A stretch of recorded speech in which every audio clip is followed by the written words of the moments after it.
Bismillahirrahmanirrahim. Assalamualaikum warahmatullahi wabarakatuh. Apa kabar anak-anak siswa kelas 4 dan sehat? Alhamdulillah bertemu lagi dengan Pak Rohiman dalam pendidikan agama Islam dan budi pekerti. Kali ini kita akan belajar kisah keteladanan Wali Songo.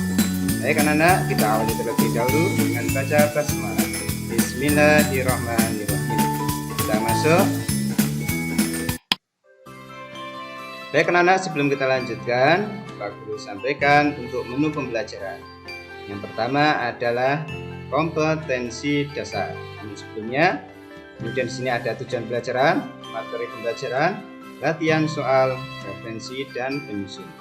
Kita buka dengan berdoa terlebih dahulu. Kita klik doa sebelum belajar. A'udzu billahi minasyaitonir rajim. Bismillahirrahmanirrahim. Rabbi zidni ilma warzuqni fahma. Amin. Baik, kita lanjutkan. Coba kita lihat referensinya. Ini penyusun rekaman ya. Kita kembali ke menu referensi. Ini referensi buku pendidikan agama Islam, ada buku senang belajar agama Islam, modul PPG sejarah kebudayaan Islam, dan Al-Quran terjemah Kementerian Agama. Untuk kompetensi dasar kita lihat. Yang pertama adalah meyakini keimanan Wali Songo kepada Allah Subhanahu wa Ta'ala. Kedua, 2.21 menunjukkan perilaku peduli dan rendah hati sebagai implementasi pemahaman kisah keteladanan Wali Songo. Dan 3.21 memahami kisah keteladanan Wali Songo. 4.21 menceritakan kisah keteladanan Wali Songo. Dan tujuan pembelajaran.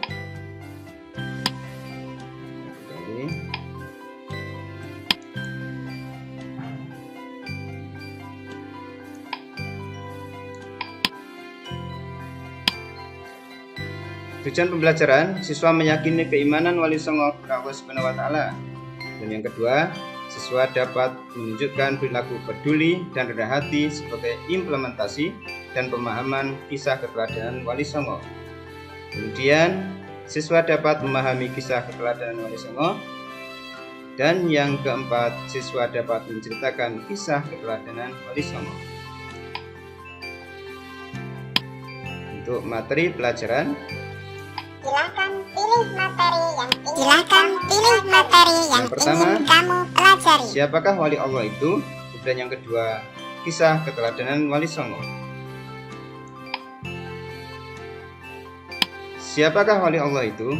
Secara bahasa, wali berarti al-qorib, yaitu dekat. Wali yaitu orang yang beriman dan bertakwa. Sedangkan yang dimaksud wali Allah adalah orang yang beriman yang seakan-akan mereka dekat dengan Allah karena gemar melakukan ketaatan dan menjauhi maksiat. Wali Allah adalah orang yang memiliki keimanan dan ketakwaan yang tinggi kepada Allah Subhanahu wa Ta'ala. Wali Allah senantiasa mengerjakan perkara-perkara wajib dan sunnah, serta meninggalkan perkara yang hukumnya makruh. Hal ini seperti yang terdapat pada Quran Surah Yunus ayat 62 sampai 63.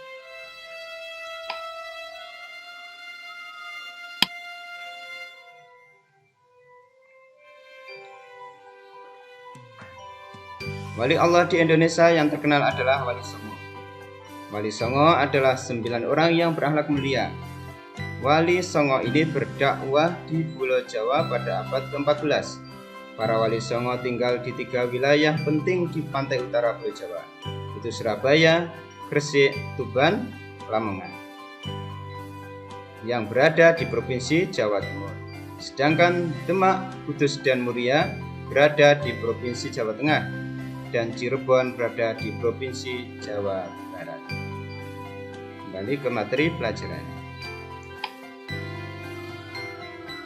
Yang kedua, kisah keteladanan Wali Songo. Yang pertama adalah Sunan Gresik atau Maulana Malik Ibrahim, yang kedua Sunan Ampel atau Raden Rahmat, ketiga Sunan Bonang Magdum Ibrahim, keempat Sunan Derajat atau Raden Syarifuddin, kelima Sunan Kudus atau Jafar Shodiq, keenam Sunan Giri Raden Paku atau Ainul Yakin, dan tujuh Sunan Kalijogo atau Raden Mas Syahid, kedelapan Sunan Muria atau Raden Umar Said, dan yang kesembilan Sunan Gunung Jati Syarif Hidayatullah. Kita masuk yang pertama.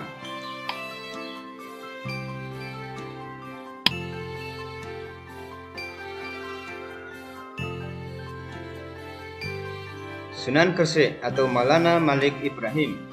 Nama asli Sunan Gresik adalah Maulana Malik Ibrahim. Beliau lahir di Champa atau Kamboja. Ayahnya adalah Baraka Zainul Alam, yaitu seorang ulama besar di Maghribi, Afrika Utara.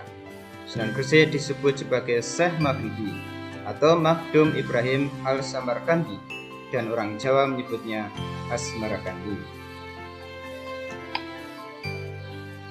Maulana Malik Ibrahim adalah keturunan ke-11 dari Husain bin Ali.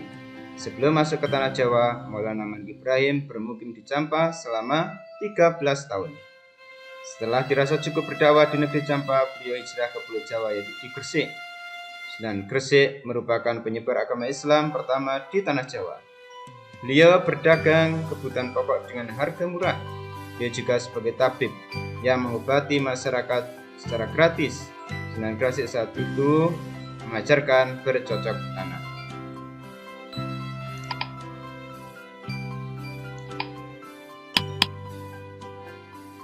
Sunan Gresik tidak pernah memaksakan seorang agar memeluk agama Islam.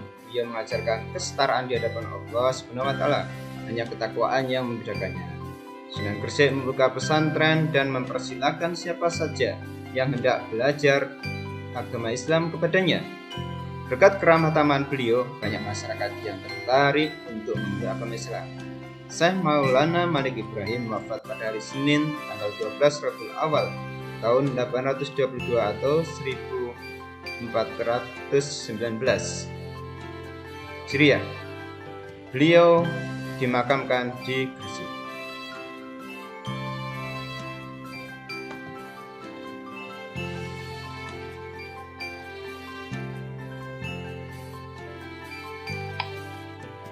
Yang kedua, Sunan Ampel.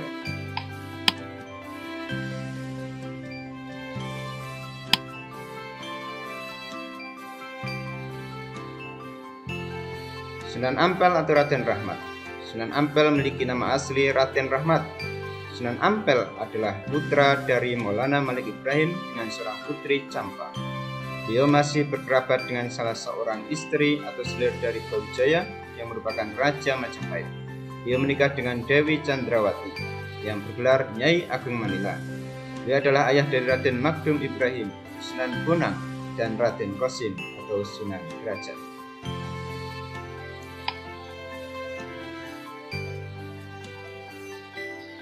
Sunan Ampel mengajarkan falsafah Mohdimo atau 5M, yaitu tidak mau melakukan 5 perbuatan tercela sebagai berikut. Yang pertama, moh main atau tidak mau berjudi.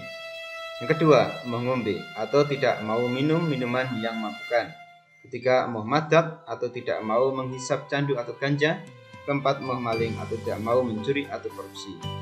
Kemudian kelima, moh madon atau tidak mau berzina.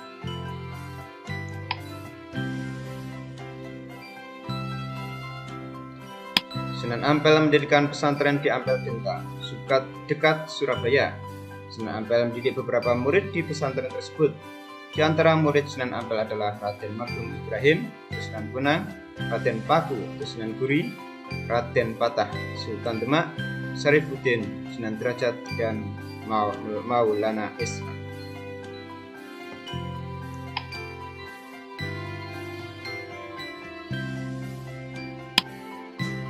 Pada tahun 1479 Masehi, Sunan Ampel mendirikan Masjid Agung Demak.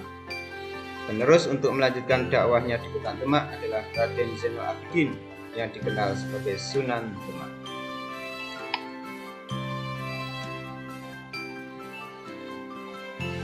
Raden Zainul Abidin merupakan putra Sunan Ampel dari Dewi Karimah. Makam Sunan Ampel terletak di Masjid Ampel, Surabaya.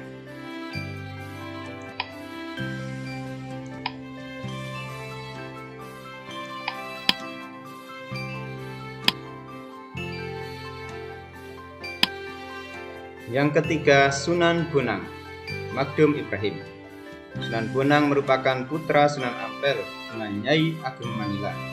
Sunan Bonang dilahirkan pada tahun 1465 dengan nama asli yaitu Raden Magdum Ibrahim.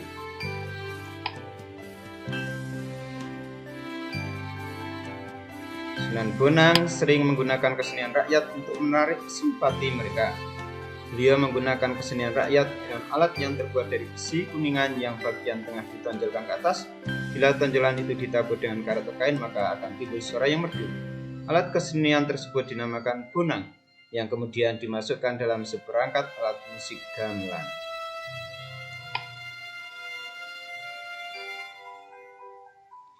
Raden Magdum Ibrahim sangat ahli dalam memainkan bonang dengan tembang-tembang berupa pantun yang bernafaskan keagamaan. Karena itu rakyat Tuban memberikan sebutan Sunan Bonang.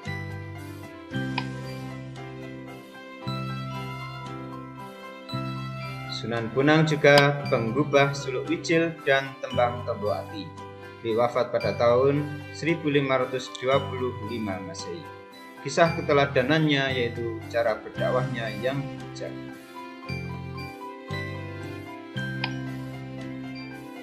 Yang keempat, Sunan Derajat. Sunan Derajat, nama aslinya adalah Raden Sarifuddin atau ada yang mengatakan Raden Kosim. Ia adalah putra dari Sunan Ampel dengan Dewi Candrawati. Beliau ditugaskan ayahnya untuk berdakwah di daerah sebelah barat Gresik. Sunan Derajat menjadi menantu Sunan Gunung Jati setelah menikah dengan Dewi Sivya.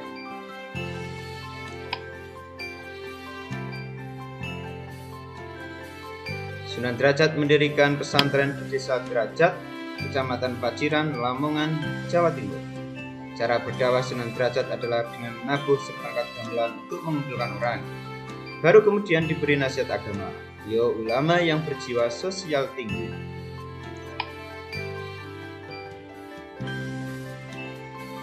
Sunan Derajat turut menciptakan tembang pangkur yang masih digemari masyarakat Jawa sampai saat ini. Sunan Derajat diperkirakan wafat pada tahun 1522 Masehi dan dimakamkan di Desa Derajat, Kecamatan Paciran, Lamongan, Jawa Timur.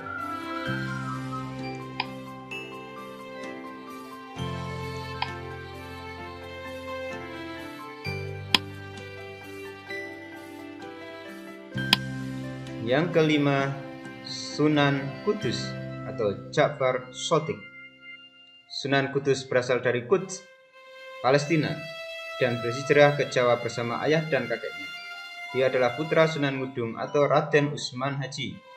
Sunan Kudus menyiarkan ajaran agama Islam di daerah Kudus dan sekitarnya. Dia memiliki keahlian khusus dalam bidang ilmu agama, terutama ilmu fikih, tauhid, hadis, serta logika. Karena itulah di antara wali songo hanya beliau yang mendapat julukan sebagai waliul ilmi, orang yang luas ilmu.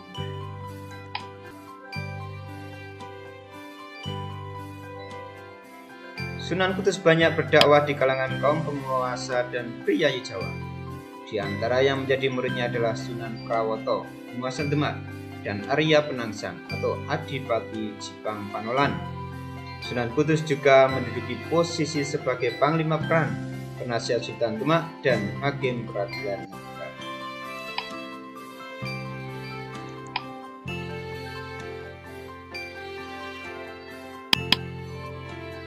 Salah satu peninggalannya yang terkenal adalah Masjid Menara Kudus. Sunan Kudus wafat pada tahun 1550 Masehi.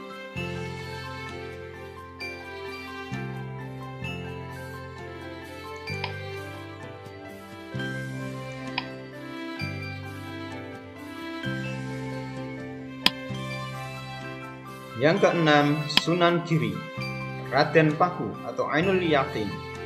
Sunan Giri adalah putra Maulana Ishaq dengan Dewi Sekardadu, putri kerajaan Blambangan.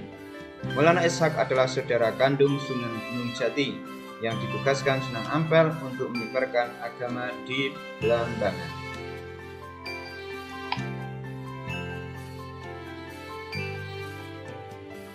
Ketika usianya menginjak dewasa, Raden Paku belajar di pondok pesantren Ampel Dento, pimpinan Sunan Ampel. Di pondok beliau berteman baik dengan Raden Magdum Ibrahim, putra Sunan Ampel yang kemudian dikenal dengan Sunan Bonang.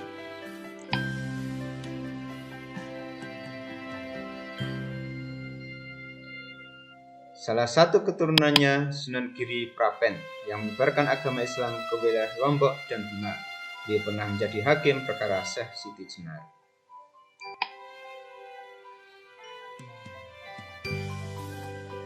Beliau juga berdakwah melalui kesenian, tembang Islam untuk dolanan anak-anak diciptakannya, seperti jublak-jublak suweng, jamuran, cedungan, dan deliang. Sunan Giri wafat pada awal tahun 1600 Masehi dan dimakamkan di Bukit Giri Gresik, Jawa Timur.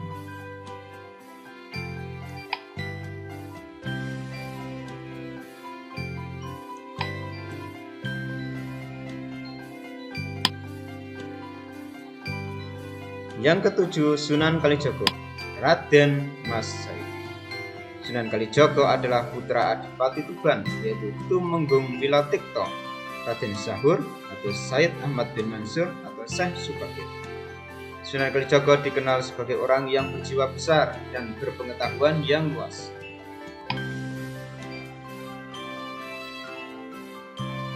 Sunan Kalijogo gemar berkelana, baik belajar maupun berdakwah. Dia pun ingin berguru kepada Sunan Bonang. Setelah menjadi murid Sunan Bonang, Raden Mas Said dijuluki Sunan Kalijogo.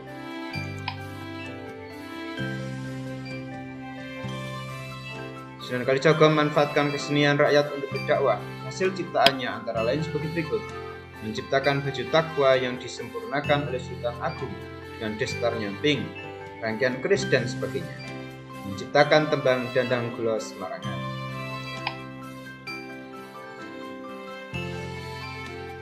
Menciptakan seni ukir bermotif dedaunan untuk geyor atau alat gambungan gamelan dan ornamen lainnya.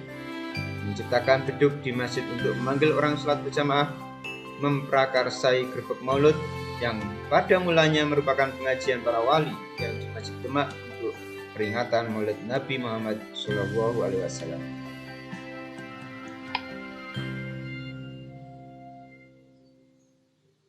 8. Menciptakan tembang suluk Lirilir dan Gundul-Gundul Pacu. Sunan Kalijogo wafat pada pertengahan abad ke-15 Masehi. Makamnya terletak di Desa Kadilangu, Demak, Jawa Tengah.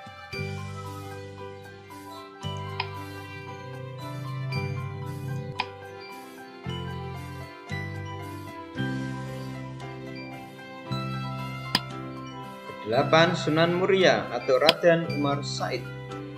Nama Sunan Muria diambil dari tempat tinggal terakhirnya, yaitu lereng Gunung Muria, yakni 18 km ke utara kota Kudus. Sunan Muria mempunyai peran penting dalam menyebarkan agama Islam di sekitar Gunung Muria. Dalam menyebarkan agama Islam, beliau meniru ayahnya, yaitu menyebarkan agama Islam dengan halus.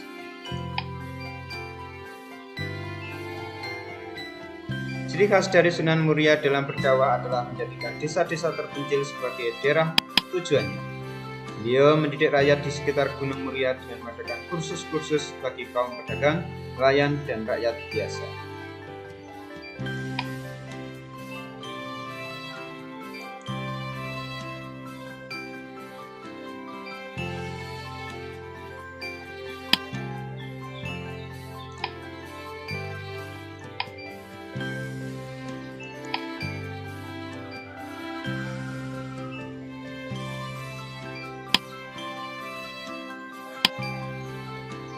Ke-9. Sunan Gunung Jati. Sunan Gunung Jati atau Syarif Hidayatullah adalah putra dari Syarif Abdullah Umadatuddin, Raja Mesir, dan Roro Santang atau Syarifah Mudaim. Beliau tidak mau menjadi Raja Mesir, menggantikan ayahnya. Dia memilih pulang ke Jawa bersama ibunya, Ibu Sunan Gunung Jati adalah anak Prabu Siliwangi.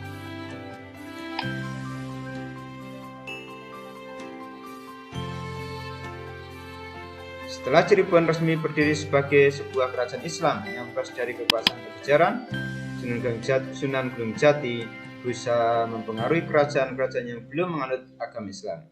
Dari Cirebon, beliau mengembangkan agama Islam ke daerah-daerah lain di wilayah Jawa Barat, seperti Majalengka, Kuningan, Kawali Galuh, Sunda Kelapa, dan Banten. Demikian 9 kisah para wali dengan biografinya. Kita kembali ke menu utama. Sekarang kita coba latihan soal. Soal yang pertama.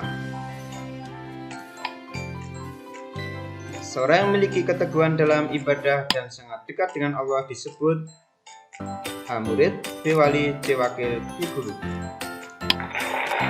Betul. Kalau kita coba C, salah. Betul. B. Wali. Secara bahasa, wali berarti al-qarib, yaitu dekat. Soal nomor 3. Al-Quran yang menjelaskan tentang wali Allah adalah surat Yunus ayat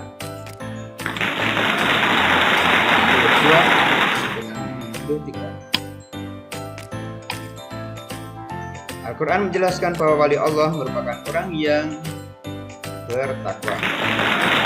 Betul.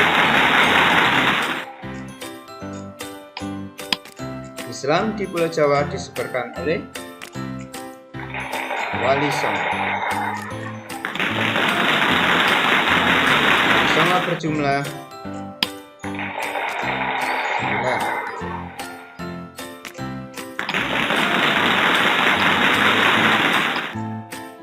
Sasaran dakwah Wali Songo adalah seluruh lapisan masyarakat. Keimanan yang dimiliki oleh wali Allah tidak tercampur kesyirikan.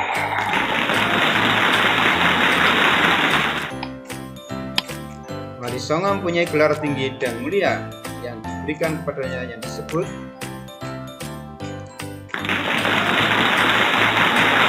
sunat.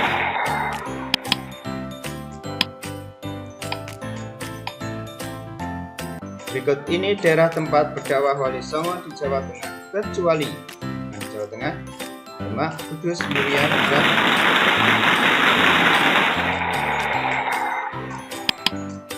kita kembali ke latihan soal 2. Latihan soal 2. Maulana Malik Ibrahim atau Sunan Gresik dia juga disebut Maktum Ibrahim As-Samarkandi.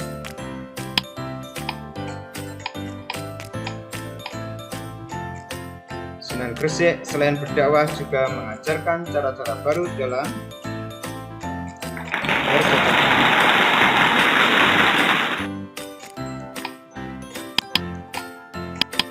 Latihan soal 3. Nama asli dari Sunan Ampel adalah Raden Rahmat.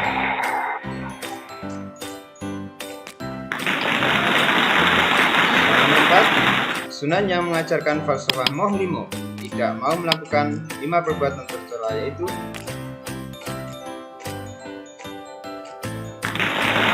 Sunan Ampel.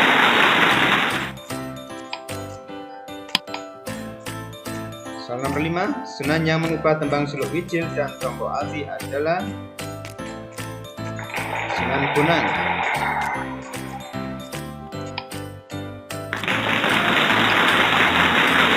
Sunan Derajat mendirikan pesantren di Desa Derajat, Kecamatan Paciran, Tuban, Ponorogo, Nganjuk, Lamongan.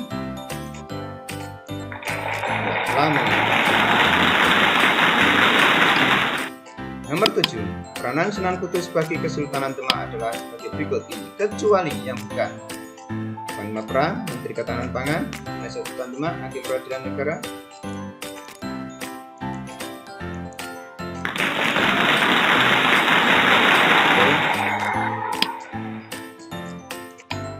Apa? Sunan yang mendapat julukan Raden Ainul Yakin adalah Sunan Giri, Sunan Kudus, Sunan Muria, Sunan Bonang. Kita coba. Oke. Sunan yang berdakwah melalui media Sunan Ampel adalah Sunan Kalijaga. Terakhir, nomor 10. Sunan yang berdakwah di daerah Cirebon, Jawa Barat adalah Sunan Gunung. Kita kembali ke menu. Ya, cukup. Oke, karena demikian pembelajaran kali ini. Kita keluar. Ya, terima kasih. Selamat belajar. Semoga kita sehat selalu, semangat, ceria, dan pantang menyerah. Terima kasih. Alhamdulillahirrahmanirrahim. Wassalamualaikum warahmatullahi wabarakatuh.